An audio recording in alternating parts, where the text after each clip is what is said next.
வினா இலக்கம் 22. ஒரு நிலையில் 27 பேர் நின்றனர். நடுவில் நிற்பவருக்கு பின்னால் ஐந்தாவதாக குமார் நிற்கின்றார். நடுவில் நிற்பவர் குமாரிக்கு பின் ஐந்தாவதாக நிற்கின்றார். வரிசையின் தொடக்கத்தில் இருந்து எத்தனையாவதாக குமாரியும் குமாரும் நிற்கின்றனர் என்று கேட்டிருக்கு. இதுல மொத்தமா ஒரு வரிசையில 27 பேர் நிக்கிறீங்களா? அதுல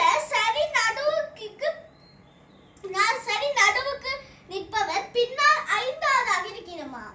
இப்ப உங்களுக்கு 27ல நாங்க முதல் நடு காணணும். நடு கண்டோம்னா நாங்க அதை ரெண்டால பிரிக்கணும். பிரிச்சா 13 ஒரு மீதியும் வரும்.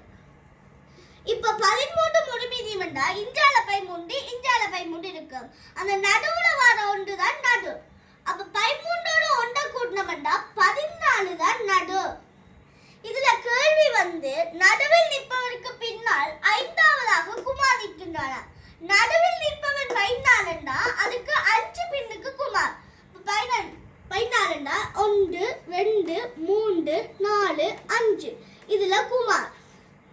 இதற்கு நாங்க எத்தனையாவது இருக்கும் பார்த்தோம்னா 15, இது 16, இது 17, இது 18. அப்ப 19வது உங்களுக்கு குமார் நிக்கிறார் என்று கண்டுபிடிச்சிட்டார்.